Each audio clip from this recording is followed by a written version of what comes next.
Research के दौरान diverse को कुछ ऐसा मिला जो किसी नेचुरल फॉर्मेशन की तरह नहीं लग रहा था। उन्होंने श्री कृष्ण को श्राप दे दिया। लोग अपने नियंत्रण को खो रहे थे। इसके पास हथियार नहीं थे। उन्होंने उस एयर का घास को उखाड़ लिया। अंदर का लेआउट भी काफी स्ट्रक्चर्ड और प्लानिंग के साथ बनाया गया है। तो समुद्र के नीचे मिले अवशेष भी एक स्ट्रक्चर सिटी के ओर इशारा करता है। साल 1980 गुजरात के समुद्र के नीचे कुछ डाइवर्स एक रूटी रिसर्च पर थे। रिसर्च के दौरान डाइवर्स को कुछ ऐसा मिला जो किसी नेचुरल फॉर्मेशन की तरह नहीं लग रहा था।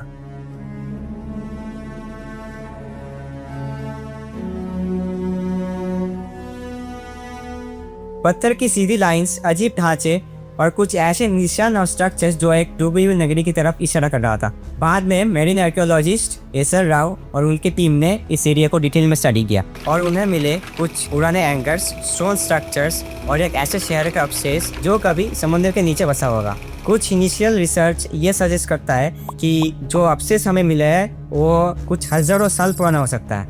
लेकिन हैरानी की बात यह है कि ऐसे ही एक नगरी की वर्णन महाभारत और हरिवंशपुरम जैसे ग्रंथों में पहले से ही मिलता। द्वारका, भगवान श्री कृष्ण की नगरी। एक ऐसी नगरी जो कहा जाता है कि समुद्र के नीचे समा गया था, और आज जब समुद्र के नीचे उसके अवशेष मिलते हैं तो एक ही सवाल उठता है कि ये वही द्वारका है जो हम सोच रहे थे, या फिर एक ऐसी कहानी जिसको हम सच समझने की कोशिश कर रहे हैं। लेकिन इस राज को समझने के लिए हमें इतिहास के गहराइयों में उतरना होगा और हमें पहुंचना होगा 5000 साल पहले।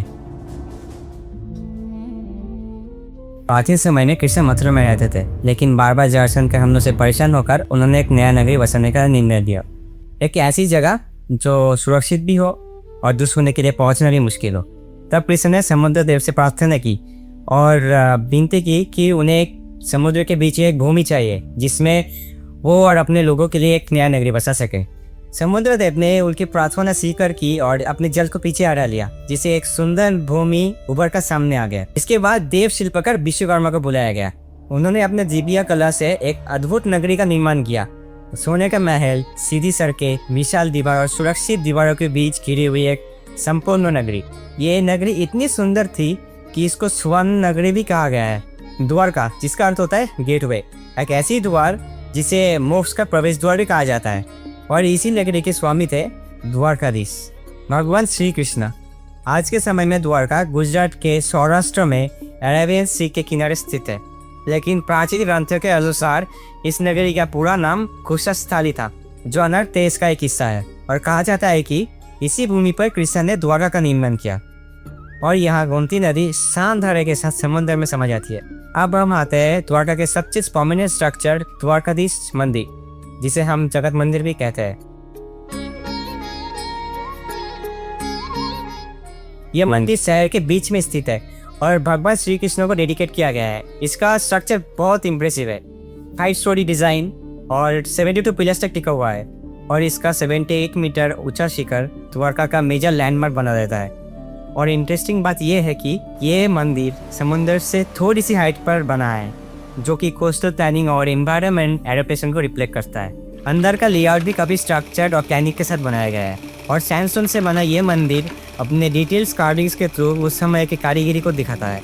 अगर आज के द्वारका के स्ट्रक्चर्स देखा जाए तो ये क्लियरली दिखाता है कि ये एक प्लान्ड और ऑर्गेनाइज सेटलमेंट रहा होगा, और शायद इसी वजह से समुद्र के नीचे मिले अवशेष भी एक स्ट्रक्चर सिटी के ओर इशारा करता है।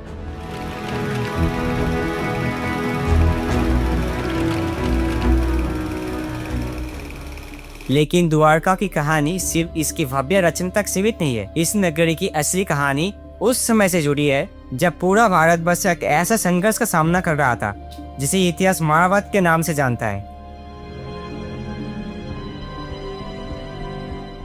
कुरुक्षेत्र के मैदान में लड़ा गया वही युद्ध द्वारका के भविष्य का दिशा भी तय करने वाला था। इस युद्ध में भगवान श्री कृष्ण ने पांडव का साथ दिया था और अर्जुन के सारथी बना। 18 दिन तक चला ये युद्ध इतना विनाशकारी था कि इसमें पितामह भीष्म, गुरु द्रोणाचार्य, महावीर कर्ण और दुर्योधन जैसे महायोद्धा वीरगति को प्राप्त हुए और लाखों लोगों की जान गई। युद्ध समाप्त हुआ, लेकिन इसके बाद भी विनाश खत्म नहीं हुआ था। इसी युद्ध में माता गांधारी के 100 पुत्र मारे गए थे और पूरा कौरव वंश खत्म हो चुका था। दुख और क्रोध से भरी माता गांधारी ने श्री कृष्ण को जिम्मेदार माना। उन्होंने कहा जैसे मेरा वंश आपस में लड़कर खत्म हुआ है, वैसे ही तुम्हारा यदुवंश भी 36 साल बाद अपने ही हाथों से नष्ट हो जाएगा। और इसी शौक में उन्होंने श्री कृष्ण को श्राप दे दिया, पर श्री कृष्ण ने माता गांधारी के इस श्राप को शांत भाव से स्वीकार कर लिया, जैसे कि ये पहले से निर्धारित हो। समय के साथ द्वारका, जो कभी शांति और समृद्धि के प्रतीक थी, वह अब धीरे धीरे बदलने लगी। जहाँ पहले धर्म का प्रकाश था, अब उधर जुआ, मदिरा और अहंकार बनने लगा। लोग अपने नियंत्रण को खो रहे थे और नगरी अंदर से कमजोर होती जा रही थी। और इसी दौरान महर्षि विश्वामित्र, नारद, दुर्वासा और कब द्वारका के पास पिंडरक क्षेत्र में आए। और एक दिन श्री कृष्ण के पुत्र संब अपने मित्रों के साथ मजाक में एक गर्भवती स्त्री का रूप लेकर उन ऋषियों के पास गया और पूछा, इसके गर्भ से पुत्र होगा या पुत्री। इस अपमान से क्रोधित होकर ऋषियों ने उसको श्राप दे दिया, इसके गर्भ से कोई संतान नहीं होगा, बल्कि एक लोहे का मुसल पैदा होगा, जो कि यदुवंश का विनाश का कारण बनेगा। श्राप सत्य हुआ, संब के शरीर से लोहे का मुसल निकला। राजा उग्रसेन, जो कि उस समय के मथुरा के राजा थे, उन्होंने इस मुसल को पीस के समुद्र में फेंक दिया। लेकिन उस टुकड़े में से एक टुकड़ा एक मछली से निकल गया, जो कि एक जारा नाम के शिकारी के जाल में फंस गया। और उसी मछली के पेट काट के जो लोहे का टुकड़ा निकला था, उसने उसी टुकड़े का यूज़ करके अपने बांध का नोक बना लिया और बाकी टुकड़े किनारे पर जम गया। और उधर से ही एक घास उगने लगा, जिसे इल्का कहा गया है। 36 साल बीत चुके थे। माता गांधारी के श्राप अभी अंतिम चरण में था।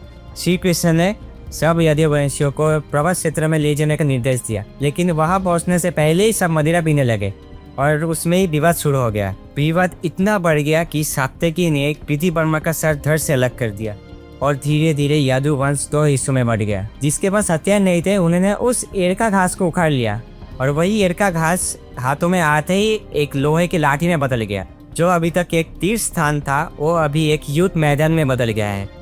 और इसी आपसी संघर्ष में श्री कृष्ण के पुत्र प्रद्युम्न, संब और पोता अनिरुद्ध तक मारे गए। देखते देखते पूरा यदुवंश समाप्त हो गया।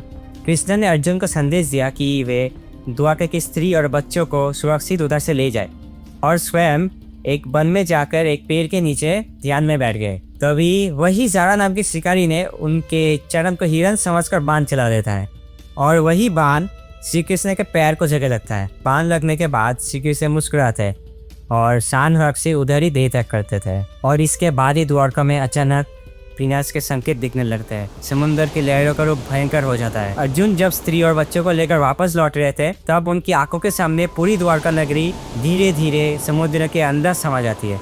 और इस तरह एक श्राप, एक वंश का विनाश और एक नगरी का अंत एक ही कहानी में छूट जाते हैं। तो क्या हो अगर समुद्र के नीचे बस पत्थर और खंडन नहीं, बल्कि इतिहास का सबसे बड़ा सच छुपा हो। अगर द्वारका वाकई श्री कृष्ण की नगरी थी, तो क्या हम उसे प्रूव करने के करीब है, या फिर सच इतना गहरा है कि वो पूरी तरह से सामने ही नहीं आएगा। तो चलिए मिलते हैं एक नए वीडियो में एक नया टॉपिक के साथ।